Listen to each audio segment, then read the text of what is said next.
اچھا اب یہ ہے کہ ویسے بھی ہارٹ اٹیک تو بہت عام بیماری ہے، بہت عام مگر بیماری شوگر کے مریضوں کو 4 گنا زیادہ خطرہ ہے ہارٹ اٹیک ہونے کا، تو یہ بہت بڑی بات ہے۔ ویسے بھی شوگر کی کمپلیکیشن تو بہت زیادہ ہیں، مگر جو نمبر 1 جو کاز ہے ڈیتھ کا، موت کا، وہ ہارٹ اٹیک ہے۔ اس کے بعد دوسرے بھی مطلب ریزنز ہیں کہ گردے فیل ہو جاتے ہیں، اس کی وجہ سے بھی ظاہر ہے کہ بہت زیادہ خراب ہو جائے اور بر وقت علاج نہ ہو تو ڈیتھ ہو سکتی ہے۔ سیپٹیسیمیا، گینگرین، فالج اور بھی کمپلیکیشن ہے، مگر ہارٹ اٹیک ایسا ہے کہ منٹوں میں یعنی صفایا ختم ہو سکتا ہے شوگر کا مریض، تو بر وقت اس کا علاج ہونا چاہیے۔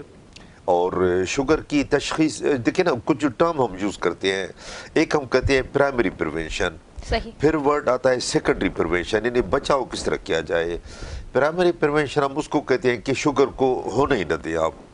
اگر آپ کی عمر 30-40 سال سے زیادہ ہے، فیملی ہسٹری ہے، وزن زیادہ ہے، آپ ورزش نہیں کرتے، ٹینشن والی لائف گزارتے ہیں، یا بیٹھے رہنے کا سیڈنٹری جو کام ہوتا ہے آج کل کمپیوٹر پہ یا آفس میں بیٹھے رہنے کا کام بہت ہے، جسمانی مشقت ورزش نہیں ہوتی صحیح، کام کے دوران، تو ایسے آدمی کو شوگر ہونے کا خطرہ زیادہ ہوتا ہے۔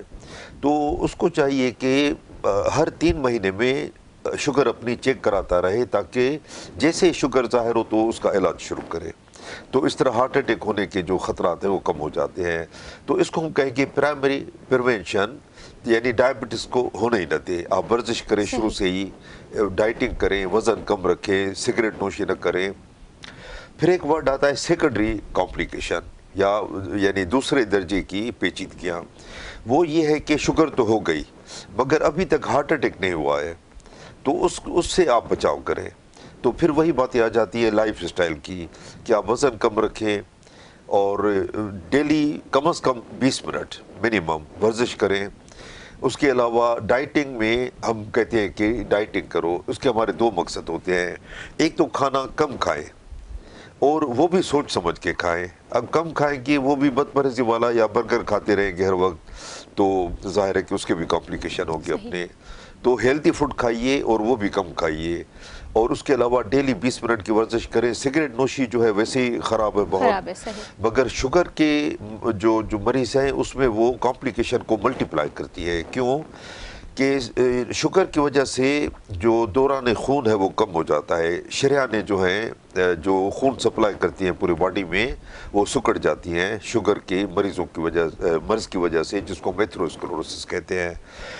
اب اگر وہ تمباکو نوشی بھی کرے گا تو وہ اور زیادہ سکڑ جائے گی، صحیح، اور جب خون کی شریانیں سکڑ جائیں تو اگر دل پہ یہ ہو تو ہارٹ اٹیک ہوگا، اگر دماغ پہ یہ سکڑ جائیں جو خون کی شریانیں ہیں، وہ ہے شریانیں ہیں یا پائپ ہیں تو فالج ہوگا، اگر یہی گردے میں جو سپلائی کرتی ہیں وہ سکڑ جائیں تو گردے فیل ہو جائیں گے، اگر یہی ٹانگوں میں اگر سکڑ جائیں یا دوران خون کم ہو جائے تو گینگرین ہوگا، سیپسس ہوگی، ایپسس ہوگی، اور کبھی کبھی تو ٹانگیں کاٹنی بھی پڑتی ہیں اس کے لیے ایمپوٹیشن۔ پوری دنیا میں ایمپوٹیشن جو ہوتی ہے نمبر 1 ٹریفک جو ایکسیڈنٹ ہوتے ہیں، روڈ ٹریفک ایکسیڈنٹ، دوسرے نمبر پہ ڈائبٹیز۔ اس طرح بینائی نابینا ہونے کا نمبر 1 کاز پوری دنیا میں شوگر ہے، صحیح، اور ہارٹ اٹیک اور فالج 4 گنا زیادہ ہوتا ہے شوگر کے مریضوں کو۔ تو ہم وہ کہتے ہیں کہ پہلے پرائمری پریونشن کریں، اس کے بعد سیکنڈری پریونشن کریں، تاکہ یہ مرض لاحق نہ ہو۔ دیکھیں نا، ایک دفعہ شوگر ہو جائے یا ایک دفعہ ہارٹ اٹیک ہو جائے پھر تو وہ لازمی پرہیز بھی کرے گا، سگریٹ بھی چھوڑے گا، ورزش بھی کرے گا۔ اگر یہی چیزیں وہ پہلے کرے تو شوگر ہوگی نہیں، یہ بہت بڑی بات ہے۔ اور میں ایک بات بتاؤں کہ پاکستان میں شوگر بہت تیزی سے بڑھ رہی ہے۔ 4 سال پہلے پاکستان کا 11واں نمبر تھا پوری دنیا میں ڈائبٹیز کے حساب سے، پوری دنیا میں۔ اب 4 سال کے اندر وہ 11 نمبر سے بڑھ کے 3رے نمبر پہ آ گیا ہے، یعنی چائنا انڈیا کو چھوڑ کے 3رے نمبر پہ پاکستان ہے۔ تو اتنی یعنی ہر تیسرے مرض جو اگر افراد لیں 3 میں سے 1 کو شوگر ہوگی پاکستان میں، اتنا زیادہ، اس قدر زیادہ ہے۔ اور بدقسمتی سے جو معلومات ہیں، آگاہی ہے، وہ پبلک میں بہت کم ہے. بہت کم. اس لیے ہم 14 نومبر کو ایکچولی ورلڈ ڈائبٹیز ڈے مناتے ہیں پوری دنیا میں, پاکستان سمیت. اور اس میں ایک ہی مقصد ہوتا ہے کہ پبلک کو ہم آگاہی دیں, پروگرام کریں, سیمینار کریں, اخباروں میں, ٹی وی میں انٹرویو, جس طرح یہ آج ایک کڑی ہے اس کی بھی. تو یہ پوری دنیا میں آگاہی دینے کے لیے ورلڈ ڈائبٹیز ڈے منایا جاتا ہے. بلکہ پورا نومبر کا مہینہ ڈیووٹ ہے کہ آپ دیکھیں کہ نومبر کا مہینہ ابھی جب آئے گا تو پورے پاکستان میں, پوری دنیا میں بہت سارے سیمینار, سمپوزیم, کانفرنسز وغیرہ شروع ہو جائیں گی. تو یہ آگاہی دینے کے لیے یہ 14 جو نومبر اس لیے رکھا ہے کہ جس عظیم شخص نے انسولین ایجاد کی تھی, سر فریڈرک بینٹنگ, کینیڈا میں تھے, یونیورسٹی آف ٹورنٹو میں, تو اس نے انسولین ایجاد کی تھی فرسٹ ٹائم 1922 میں. جس کے بعد پہلی دفعہ شوگر کا جو علاج آ گیا دنیا میں. 1922 سے پہلے شوگر کا کوئی علاج تھا ہی نہیں. یعنی ٹائپ 1 ڈائبٹیز خاص کر کے جن کو شروع سے لے کے انسولین کی ضرورت پڑتی ہے زندگی کے آخری دن تک, روزانہ انسولین کم از کم 2 دفعہ, عموماً 4 دفعہ لگتی ہے ٹائپ 1 والوں کو دن میں. تو وہ تو 2 سال کے اندر وہ دنیا میں نہیں رہتے تھے. یعنی جب ان کو بتایا جاتا تھا کہ آپ کو ٹائپ 1 ڈائبٹیز ہو گئی ہے, اس کا مطلب ہے موت کا پروانہ یا ڈیتھ سرٹیفکیٹ اس کو مل جاتا تھا کہ میکسیمم 2 سال تک آپ اس دنیا میں ہوں گے, اس کے بعد ختم. یعنی اتنی مشکل تھی لائف شوگر کے مریضوں کی, خصوصاً ٹائپ 1 والے مریضوں کی. تو انسولین جو ہے وہ ایک اب یعنی خدا کی نعمت کرنی چاہیے کہ آئی 1922 میں, اور گولیاں اس کے بعد آئیں جو ٹائپ 2 کے علاج کے لیے. پہلے صرف انسولین تھی. تو اس کا سالگرہ کا دن تھا, یوم پیدائش وہ 14 نومبر تھی سر فریڈرک بینٹنگ کی. تو اس کو آنر دینے کے لیے, اس کو اعزاز دینے کے لیے 14 نومبر کو ورلڈ ڈائبٹیز ڈے مناتے ہیں تاکہ آگاہی مریضوں کو پہنچائیں. دیکھیں نا, اتنی نئی دوائیں نکل رہی ہیں اور اتنے آپ بھی دیکھیے ابھی ماشاءاللہ یہ پروگرام کر رہی ہے, اس کے باوجود بھی شوگر بڑھتی جا رہی ہے. ہاں, اس کا جو ریزن ہے وہ ہے ہمارا طرز زندگی, لائف اسٹائل, وہ بہت خراب ہے. ایک تو ٹینشن سے بھری ہوئی ہے لائف, اسٹریس ہارمون پیدا ہوتے ہیں, اسٹریس ہارمون بلڈ پریشر بڑھاتے ہیں, شوگر بڑھاتے ہیں, کولیسٹرول بڑھاتے ہیں, پھر ہارٹ اٹیک پیدا کرتے ہیں. تو ٹینشن والی لائف, اس کے اوپر یہ کھانا پینا جو ہے بہت. دیکھیں نا, پہلے جب ہم چھوٹے تھے یا بہت پہلے, باہر کے کھانے کا رواج ہی نہیں تھا. بہت قسمت سے جاتے تھے ہوٹلنگ کرنے یا ایسے. آج کل دیکھیں یہ فیشن بن گیا ہے, ٹیک اوے یا ہوم ڈیلیوری. گھر میں کھانا مزہ ہی نہیں آتا گھر کے کھانے کھانے میں. جب بھی دیکھیں ریسٹورنٹ 1-2 گھنٹے لوگ انتظار کرتے ہیں کہ فاسٹ فوڈ میں کوئی, یا جو پاکستانی فوڈ ہے وہ بیٹھنے کی جگہ ملے. صحیح. اس وقت پیسوں کی پرواہ نہیں کرتے, پیسے کم نہیں کرائیں گے, صرف وہ کہیں گے کہ ہمیں بس بیٹھنے کی جگہ ملے. اتنا رش ہو جاتا ہے خصوصاً ویکینڈ پہ. تو پہلے یہ ٹرینڈ نہیں تھا, اور پہلے جسمانی مشقت بھی زیادہ تھی, گاڑیوں کا اتنا رواج نہیں تھا, اور کمپیوٹر وغیرہ تھے نہیں, تو بیٹھے رہنے کا کام بھی کم تھا. تو لائف ڈیفرنٹ تھی پہلے. شوگر بھی بہت کم تھی, اب بڑھتی جا رہی ہے بہت زیادہ.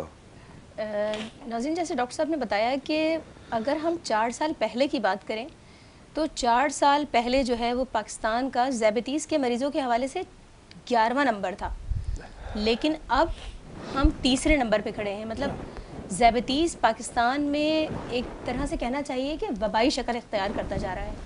مطلب یہ ایک بہت بڑی خطرے کی گھنٹی ہے کہ 4 سال میں 11ویں نمبر سے ہم 3رے نمبر پہ آ گئے. تو آگے آئندہ سالوں میں کیا صورتحال ہوگی؟ بہت گھمبیر صورتحال ہو جائے گی. ایک وقفہ لیتے ہیں, وقفے کے بعد دوبارہ واپس آتے ہیں.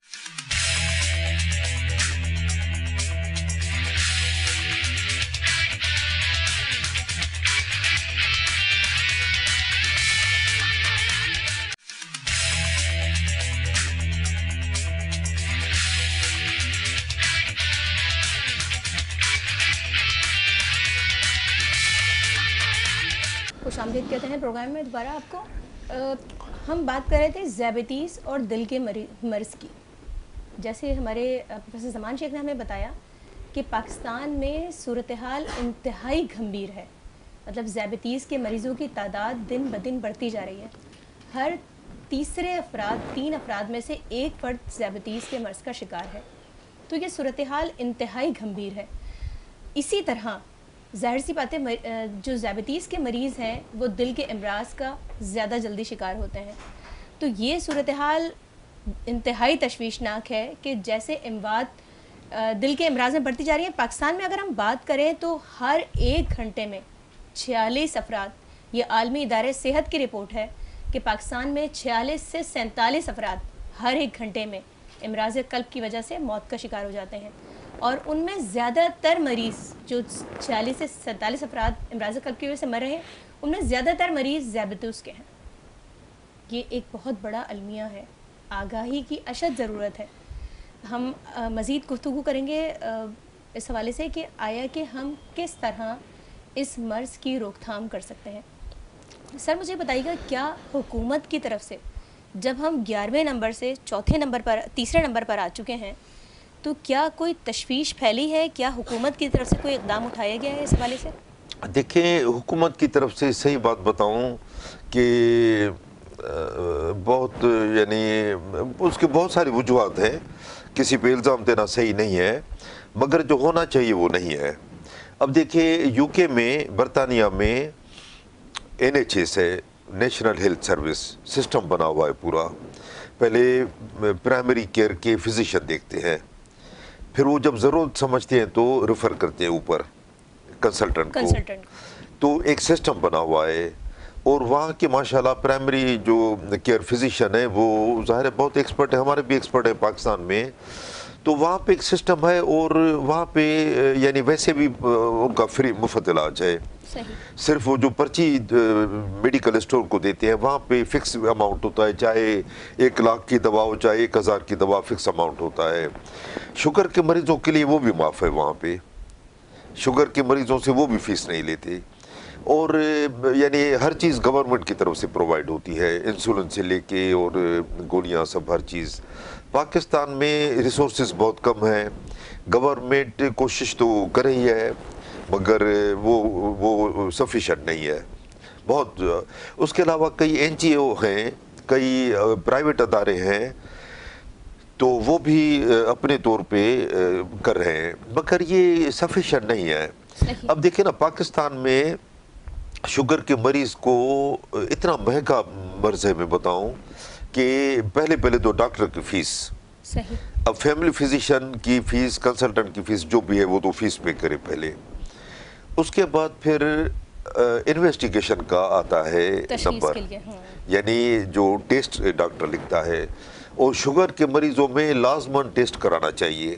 جو ڈاکٹر شوگر کے مریضوں کو ٹیسٹ نہیں لکھتا وہ شوگر کا ڈاکٹر ہے ہی نہیں. کیوں کہ اگر کولیسٹرول بڑھ جائے, یورک ایسڈ بڑھ جائے, گردے خراب ہو خدا نخواستہ, تو پیشاب میں پروٹین آتی ہے اور یوریا کریٹن بڑھ جاتا ہے. یہ آپ چاہے 2 گھنٹے مریض کا چیک اپ کریں, آپ کو پتہ نہیں چلے گا جب تک آپ ٹیسٹ نہیں کرائیں گے. پھر ایک ٹیسٹ ہے HbA1c جو 3 مہینے کا ایوریج بلڈ شوگر بتاتا ہے, وہ بھی جب ٹیسٹ کرائیں گے تو پتہ چلے گا. اس کے علاوہ فاسٹنگ بلڈ شوگر, پھر رینڈم بلڈ شوگر روزانہ کے حساب سے کرنی ہے, اور گلوکومیٹر بھی گھر میں ہونا چاہیے جس سے ٹیسٹ کرے. آج کل تو بڑے مہنگے بھی وہ جو پرک نہیں کرتے, سوئی کے بغیر بھی آ گئے ہیں, مگر بہت مہنگے ہیں, 20-30 ہزار روپے مہینے کا خرچہ ہے اس کا, جو ہر کوئی افورڈ نہیں کر سکتا پاکستان میں. تو کہنے کا مقصد یہ کہ دوسرے نمبر پہ ٹیسٹوں کے اخراجات, ڈاکٹر کی فی, ٹیسٹوں کے اخراجات, اور ہر 3 مہینے, ہر 6 مہینے, ہر سال میں, کوئی ایک دفعہ نہیں. اب ڈینگی ہے, ایک دفعہ کرا لیا جان چھوٹ گئی, ملیریا ایک دفعہ کرا لیا جان چھوٹ گئی, اس میں تو پوری زندگی ٹیسٹ کراتے رہے. پھر آتا ہے دواؤں کا خرچہ. اب شوگر کا مریض ایک دوا نہیں لیتا, 2-3 دوائیں تو صرف شوگر کا مرض کنٹرول کرنے کے لیے, 2-3 دوائیں صرف شوگر کو کنٹرول کرنے کے لیے. اب شوگر کے مریض کے ساتھ ساتھ بلڈ پریشر بھی عموماً ہوتا ہے ساتھ. ایک ورڈ ہم یوز کرتے ہیں میٹابولک سنڈروم, اس میں 3-4 بیماریاں اکٹھی ہوتی ہیں. پہلے نمبر پہ ہوتا ہے موٹاپا, خاص کر توند نکلی ہوتی ہے, اس کو کہتے ہیں وسرل اوبیسٹی. تو وہاں سے شروعات ہوتی ہے عموماً. پھر اس کے بعد ٹائپ 2 ڈائبٹیس ہوتی ہے, پھر بلڈ پریشر ہوتا ہے, پھر کولیسٹرول خراب ہوتا ہے، ٹرائیگلائسرائڈ خراب ہوتے ہیں، ایل ٹی ایل وغیرہ جو کولیسٹرول ہے، اور یہ سب پھر یورک ایسڈ خراب ہوتا ہے، پھر بڑھ جاتا ہے، پھر یہ سب مل کے ہارٹ اٹیک کرتے ہیں. صحیح. ہاں، تو کہنے کا مقصد یہ کہ اگر شوگر ہو گئی تو اکیلا شوگر کا مرض اس کو نہیں ہوگا. اس کے ساتھ یہ دوسری چیزیں جن کو ملا کے ہم میٹابولک سنڈروم کہتے ہیں، وہ یا تو ساتھ ہوں گی یا پہلے سے ڈیولپ ہو گئی ہوں گی یا آنے والی ہوں گی. مطلب ایک بلڈ پریشر کا شوگر کا مریض ہے، اگر اس کو اب بلڈ پریشر نہیں ہے تو آنے والا ہے. کولیسٹرول اب اگر صحیح ہے تو خراب ہونے والا ہے عموماً. ٹھیک ہے نا، میڈیسن میں کوئی 2+2=4 نہیں ہوتا مگر موسٹ آف دا ٹائم.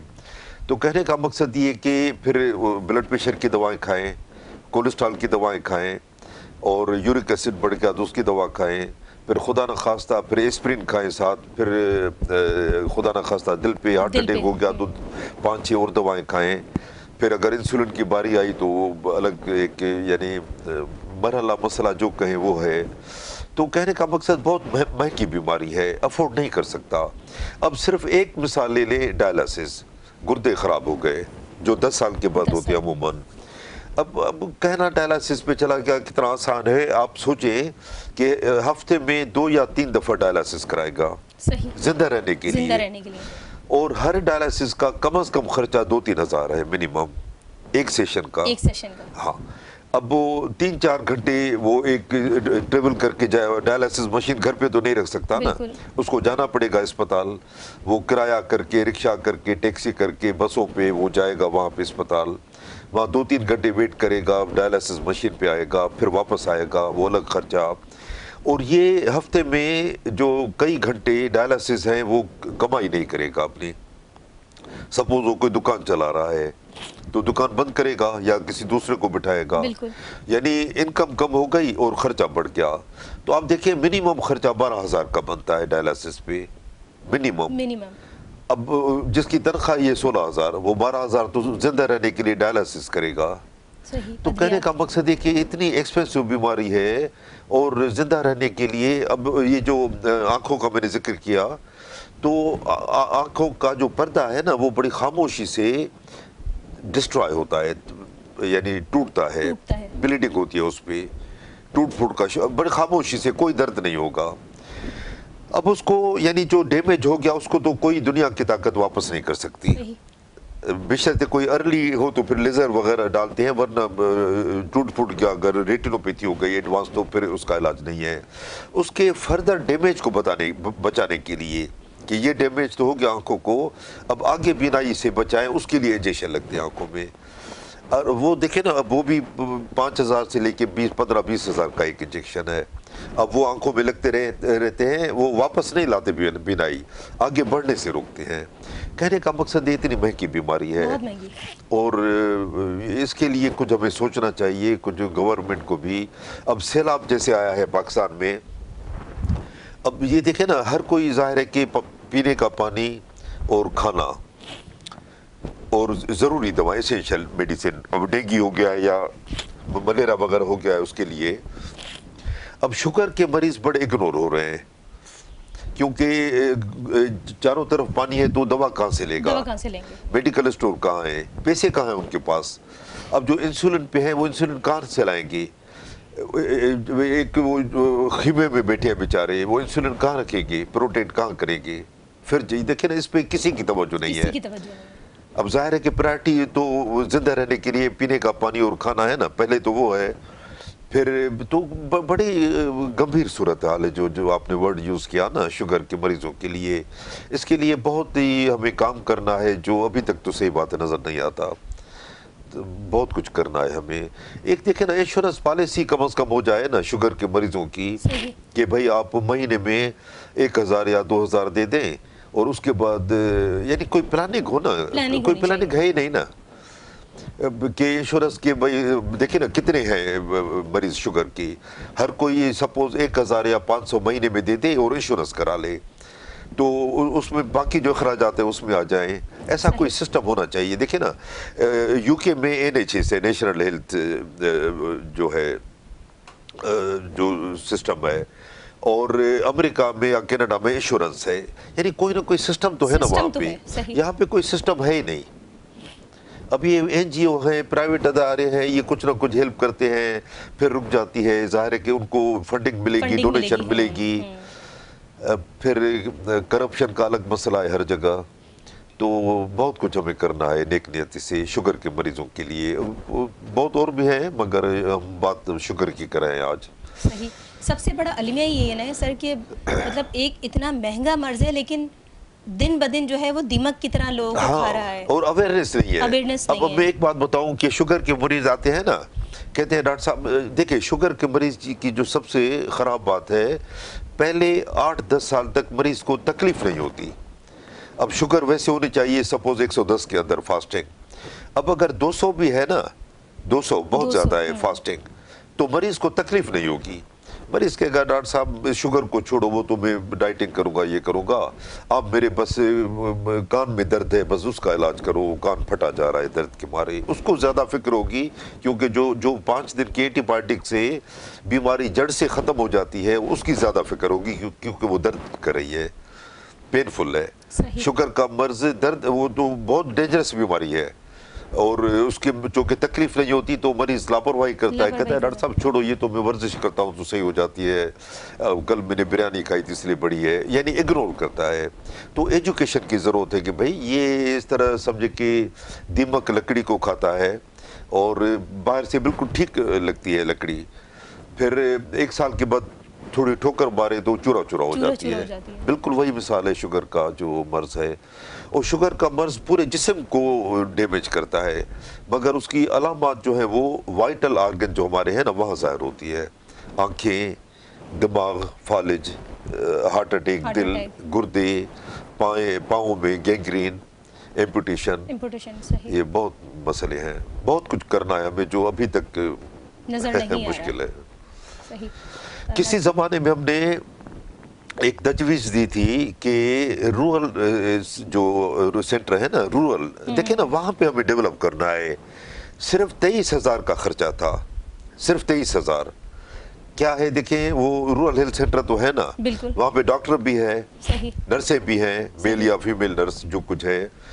ہم نے کہا تھا کہ بھائی 23,000 صرف ہمیں چاہیے رورل ہیلتھ سینٹر کھولنے کے لیے، کہ وہاں پہ ٹیبل کرسی چاہیے، بی پی انسٹرومنٹ چاہیے، گلوکومیٹر چاہیے، اور دوائیں بھی چلو وہ فارما والوں سے لے لیں گے، کچھ گورنمنٹ کچھ فارما ڈونیشن وغیرہ جو سسٹم ہے پبلک پرائیویٹ پارٹنر کہیں یا جو کچھ کہیں.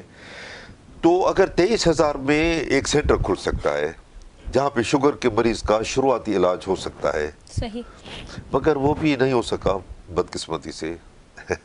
ورنہ ہر رورل سینٹر میں ڈائبیٹک سینٹر کھولے 23,000 کا خرچہ تھا. یہ کوئی 5-6 سال 8 سال پہلے کی بات ہے. اب چلیں 50,000. صحیح. اب اس میں یہ ہے کہ آپ ایک سینٹر کھولیے، آپ نے آگاہی کے لیے بھی آپ اس میں کام کر سکتے ہیں. دیکھیں نا زیادہ تو کچھ نہیں چاہیے نا، ٹیبل کرسی چاہیے، بی پی انسٹرومنٹ چاہیے، اسٹیتھوسکوپ چاہیے، گلوکومیٹر چاہیے، اور ایک ٹرینڈ ڈاکٹر ہو، ٹرینڈ اسٹاف نرس ہو، اور کیا چاہیے اس کے لیے. یعنی پرائمری کیئر، پرائمری اور سیکنڈری کیئر، یعنی شوگر ہو گئی ہے ابھی کمپلیکیشن نہیں ہوئی، اس لیول کی بات ہو رہی ہے. صحیح. ناظرین ایک وقفہ لیتے ہیں، وقفے کے بعد دوبارہ واپس آتے ہیں.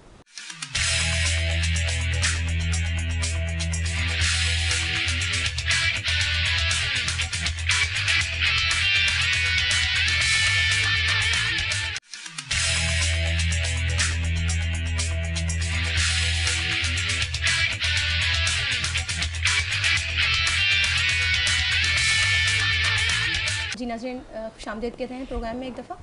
اور ہم ڈاکٹر صاحب سے یہ جانیں گے کہ آیا کہ ذیابیطیس کے جو مریض ہیں جن کو ذیابیطیس لاحق ہو گئی ہے، ان میں کیا علامات ظاہر ہوتی ہیں کہ وہ ہارٹ اٹیک کی طرف جا رہے ہیں یا انجائنا کی طرف جا رہے ہیں، یا ان کو کون سے تشخیصی ٹیسٹ ہر 3 مہینے بعد کروانے چاہیے جس سے یہ پتہ لگ سکے کہ آیا کہ ان کی شریانیں جو دل کی شریانیں ہیں وہ سکڑنا شروع ہو گئی ہیں یا بند ہونا شروع ہو گئی ہیں یا ان کے دل پر کوئی اثر ہو رہا ہے. سر مجھے بتائیے گا کہ کیا علامات ظاہر ہوتی ہیں ذیابیطیس کے مریضوں کو. ایک ذیابیطیس کے مریض ان کو تشخیص ہو گئی کہ ان کو ذیابیطیس ہے، تو شروع سے ان کے مطلب ان کی میڈیسن میں کوئی اضافہ کیا جاتا ہے کہ آیا کہ ان میں دیکھا جا رہا ہے کہ وہ موٹاپا بھی ہے، خاص طور پہ بلڈ پریشر کے بھی مریض ہیں، تو ان میں کس طرح کی احتیاطی تدابیر کی جائیں یا کس طرح کے آپ لوگ ٹیسٹ ریکمینڈ کرتے ہیں ہر 3 مہینے بعد یا 2 مہینے بعد؟ اب دیکھیں آپ نے علامات کی بات کی نا، یہ بہت امپورٹنٹ کوشچن ہے. دیکھیں یہ علامات جو ہم کہتے ہیں نا کہ پیاس زیادہ لگتی ہے، یورین زیادہ پاس ہوتا ہے، رات کو اٹھ کے یورین پاس کرتا ہے اور بھوک زیادہ لگتی ہے، تو یہ ٹائپ 1 کی علامات ہیں، ٹائپ 1 ڈائبٹیز. جو ٹائپ 1 اور ٹائپ 2 میں یہ فرق ہے کہ ٹائپ 1 ہوتی ہے بچوں میں یا عموماً 20 سال سے کم عمر کے لڑکوں میں یا لڑکیوں میں، اور وہ دبلے پتلے ہوتے ہیں. ان میں فیملی ہسٹری نہیں ہوتی عموماً ٹائپ 1 میں، اور ان کا وزن تیزی سے گرنا شروع ہوتا ہے، اور یہ علامات خاص 2-3 ہفتوں میں ظاہر ہو جاتی ہیں. مرض شروع ہوا 2-3 ہفتوں میں علامات آ گئیں. کون سی؟ کہ بار بار یورین پاس کرنا، رات کو اٹھ کے یورین پاس کرنا، اور نتیجے کے طور پہ بہت زیادہ پانی پینا، اور جو کہ گلوکوز خارج ہوتا رہتا ہے یورین میں 24 گھنٹے، تو اس لیے بھوک زیادہ لگتی ہے. پالیفیجیا، پالیڈپسیا، پالی یوریا ورڈ یوز کرتے ہیں ہم. یہ ٹائپ 1 کی علامات ہیں. ایکچولی یہی علامات ٹائپ 2 میں بھی ہونی چاہیے اور ہوتی ہیں، مگر اتنی یعنی سلو ہوتی ہیں اور ہلکی نوعیت کی ہوتی ہے کہ مریض کو پتہ نہیں چلتا. یعنی علامات یہ کہیں کہ ٹائپ 2 میں نہیں ہوتی تو زیادہ بہتر ہے کہ علامات ہوتی نہیں ہیں. آپ کو شوگر چیک کرانا پڑے گا اگر آپ کو شک ہے کہ شوگر ہوگی.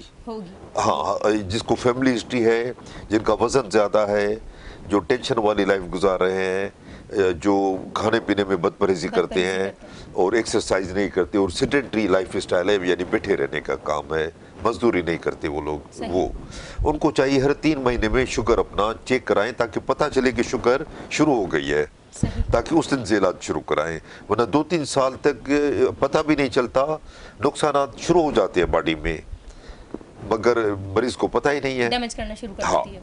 اچھا، کچھ ٹیسٹ آپ نے کہا، دیکھیں نا کچھ ٹیسٹ جیسے HbA1c ہے یا گلائکوسائلیٹڈ ہیموگلوبن، وہ ہر 3 مہینے میں بدل جاتا ہے، اور وہ کنٹرول بتاتا ہے وہ 7% سے کم ہونا چاہیے میکسیمم. 7% سے بڑھ گیا means out of control sugar ہے. تو وہ ہے. پھر کولیسٹرول کا ٹیسٹ ہے، یورین میں پروٹین کا ٹیسٹ ہے، یورین TR ہے، یورک ایسڈ ہے، اس طرح اور بھی کئی ٹیسٹ ہیں جو کرانے چاہیے. اچھا، 1-2 باتیں میں بتاؤں، میرا خیال ہے کہ کہہ دوں کہ حکومت آج کل ٹیکس ہر چیز پہ لگا رہی ہے، ظاہر ہے لگانا ہے. تو میں مطالبہ کروں گا، بلکہ ہم ڈاکٹر مطالبہ کرتے ہیں کہ ٹیکس آپ کولڈ ڈرنک پہ لگائیں، سافٹ ڈرنک جو کہتے ہیں نا اس پہ ٹیکس لگائیں. یہ نوسینس ہے. یہ جو سافٹ ڈرنک ہے نا اتنی سستی ملتی ہیں، بڑی بوتل 2 لیٹر کی لے لو، پتہ نہیں 100-150 کی ملتی ہے. یہ ایک 330 ml مینس ایک بڑا گلاس جو 330 ml کی بوتل آتی ہے، اس میں 6 چینی کے چمچ کے برابر شوگر ہوتی ہے. اتنی شوگر ہوتی ہے.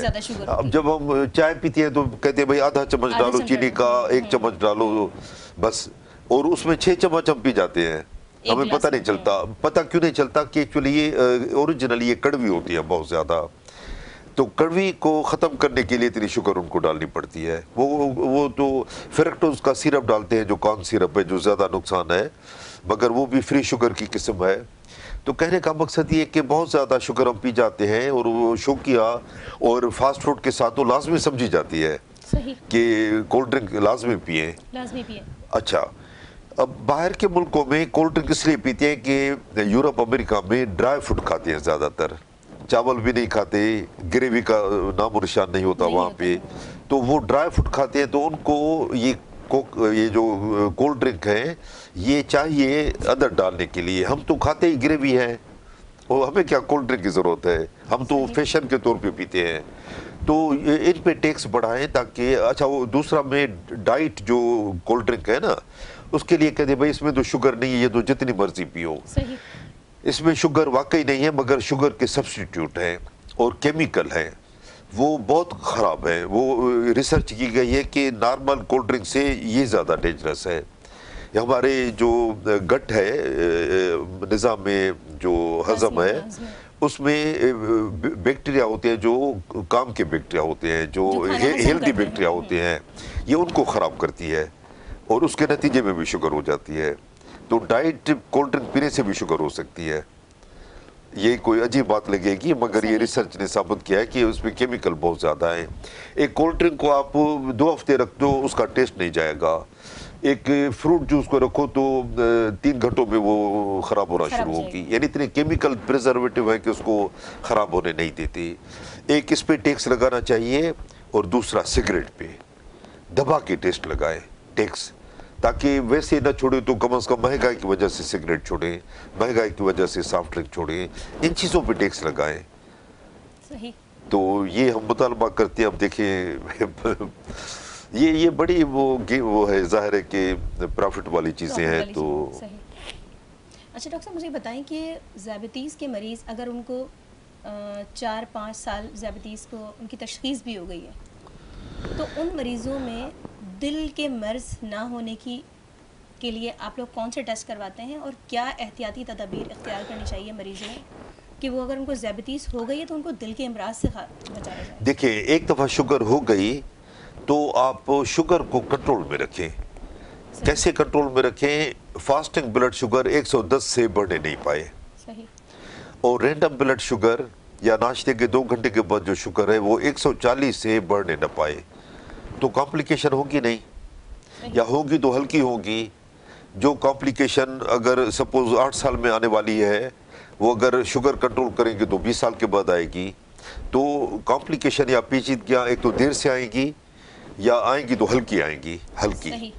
تو کہنے کا مقصد یہ ہے کہ شوگر کنٹرول کریں. نہ صرف شوگر کنٹرول کریں, بلڈ پریشر کنٹرول کریں.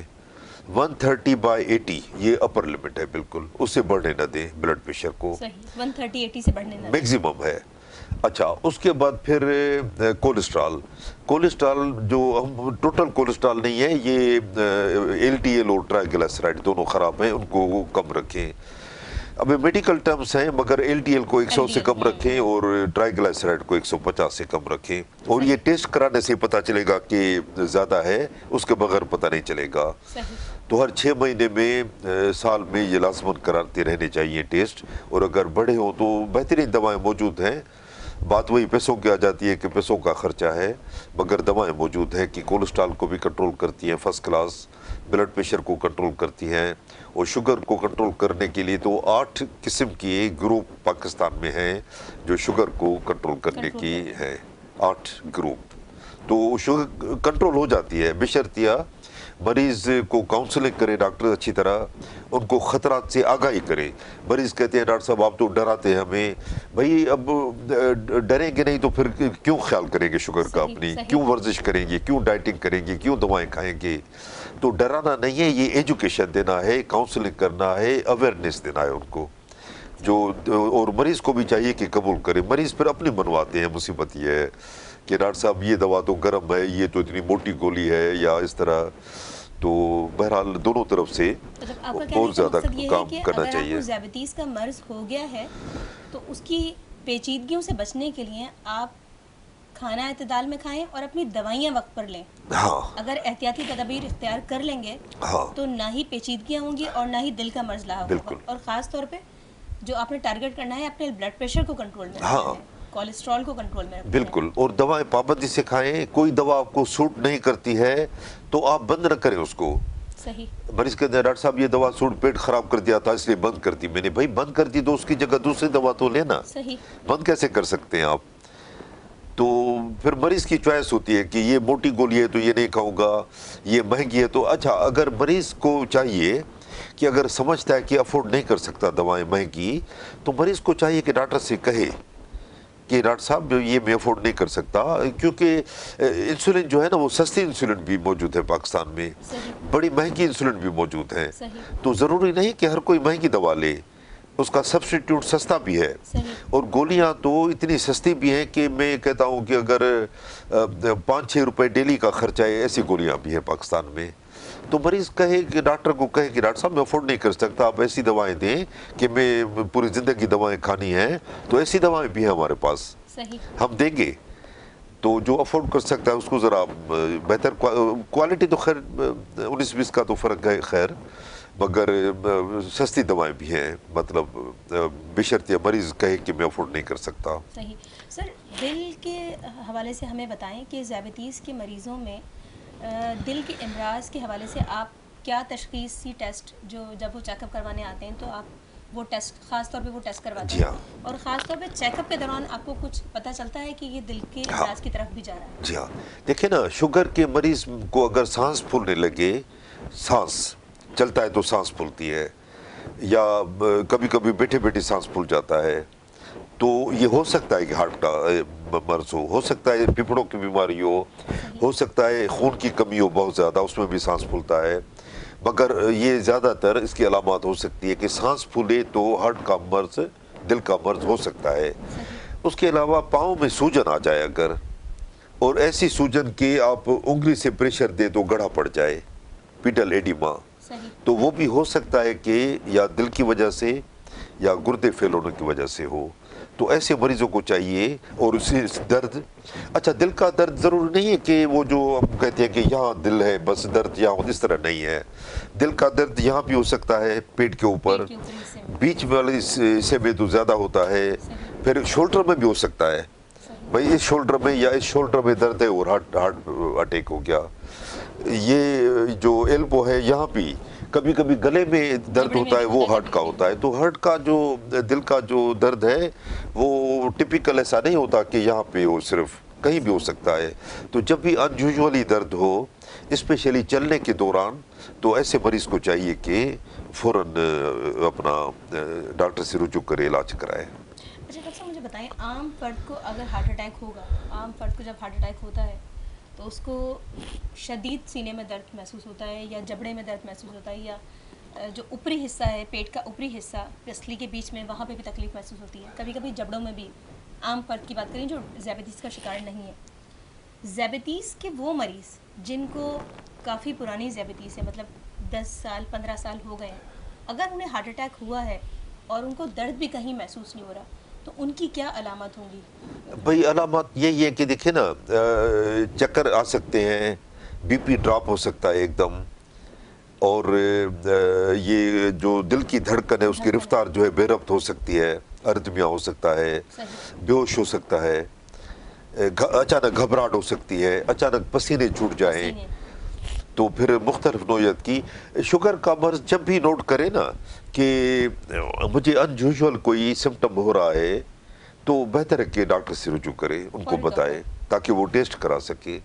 اور ای سی جی جو 100% صحیح نہیں بتاتا، کئی دفعہ ایسا ہوتا ہے کہ ہارٹ کا مرض ہے مگر ای سی جی نارمل ہے، تو ای سی جی تو انیشل ٹیسٹ ہے، اس کے علاوہ بھی کافی ٹیسٹ ہیں جو کرانا پڑتا ہے دل کا مرض ڈھونڈنے کے لیے۔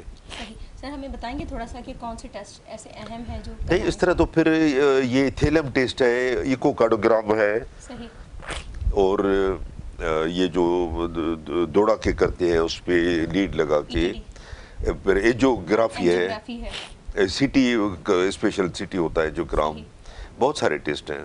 صحیح سر، کوئی پیغام دینا چاہیں گے خاص طور پہ عالمی یوم قلب ہے اس کے حوالے سے ذیابیطیز کے مریضوں کو، اور دل کے امراض میں جو مبتلا مریض ہیں ان کو بھی کیا پیغام دینا چاہیں گے؟ جی دیکھیں نا، اپنی شوگر کو کنٹرول کریں۔ اب مریض کہتے ہیں کہ ڈاکٹر صاحب میں 1 گھنٹہ ورزش تو کرتا ہوں اور کیا کروں، آپ کی دوائیں کھاتا تو ہوں، 6 مہینے نہیں آیا تو کون سی بات ہے، آپ کی دوائیں تو کھا رہا ہوں، یہ غلط ہے۔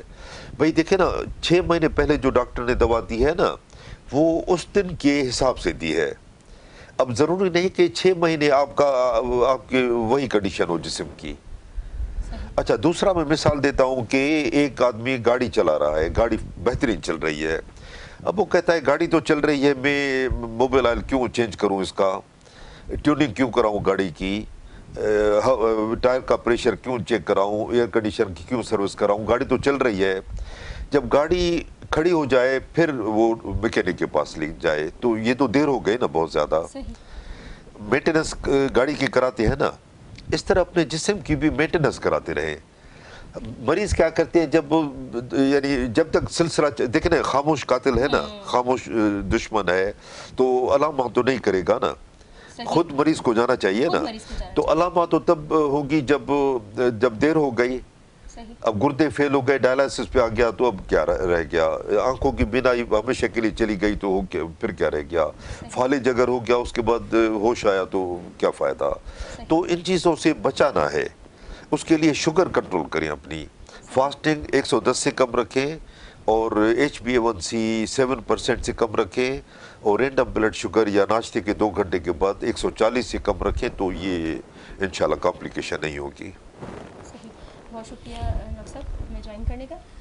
ناظرین، جیسے پروفیسر زمان نے ہمیں بتایا کہ جو دل کے خاص طور پہ جو ذیابیطیز کے وہ مریض جن کو 14 سے 15 سال یا 10 سال ہو چکے ہیں، تو ان میں علامات خاص طور پر جن کی شوگر بھی مطلب یہ ہے کہ کبھی نارمل رہتی ہے، کبھی وہ بد پرہیزی بھی کر لیتے ہیں، تو ان میں خاص طور پہ محسوس کرنے کی صلاحیت تھوڑی سی کم ہو جاتی ہے. یا لیکن ان میں اگر درد محسوس نہیں ہو رہا تو ان کا کہنا یہی تھا کہ اگر کوئی ایسی علامت ظاہر ہو رہی ہے جو آپ کو چلتے پھرتے یا عام زندگی میں نہیں محسوس ہو رہی، خاص طور پہ بہت زیادہ پسینہ آ گیا آپ کو اچانک، یا آپ کو گھبراہٹ ہونی شروع ہو گئی، خاص طور پہ چلنے میں آپ کی سانس پھول رہی ہے، اور پھر بیٹھنے میں تھوڑی سی کم ہو رہی ہے، یا اس طرح کی علامات جو آپ کو عام زندگی میں نہیں ہو رہی ہے، اور اچانک کوئی علامت مطلب اچانک کوئی جیسے آپ کی کنڈیشن میں تبدیلی ہو رہی ہے، تو آپ فوری طور پر ڈاکٹر سے رجوع کریں اور فوری طور پر ہاسپٹل جائیں. تو یہ ایک بہت بڑا المیہ ہے پاکستان میں کہ ذیابیطیز کا مرض جو ہے وہ بہت تیزی سے بڑھ رہا ہے. اگر آج 46 سے 47 افراد 1 گھنٹے میں اموات کا شکار ہو رہے ہیں، تو ان میں سے 35-30 مریض یا 40 مریض جو ہے وہ ذیابیطس کے ہیں. تو یہ ایک بہت بڑا المیہ ہے، بہت بڑا بوجھ ہے، کیونکہ ساری زندگی اس نے دوائیاں کھانی ہیں ذیابیطیز کی بھی، اور اس کے بعد اس نے اور جب ذیابیطیز کا مرض بڑھتا جا رہا ہے 15 سال 20 سال، تو اس نے اور مزید اضافی کھانی ہے. تو بہتر یہ ہے کہ اپنی زندگی کا طرز عمل کو بہتر کریں، اچھی لائف گزاریں، رات کی بھرپور نیند لیں، واک کریں، چہل قدمی گھنٹے میں ایک گھنٹے میں 10 منٹ کی واک کر لیں آپ، اور ورزش کریں، تو آپ نہ صرف دل کے امراض بلکہ ذیابیطس سے بھی بچ سکتے ہیں. اپنا خیال رکھیے. اجازت چاہتے ہیں. اللہ حافظ.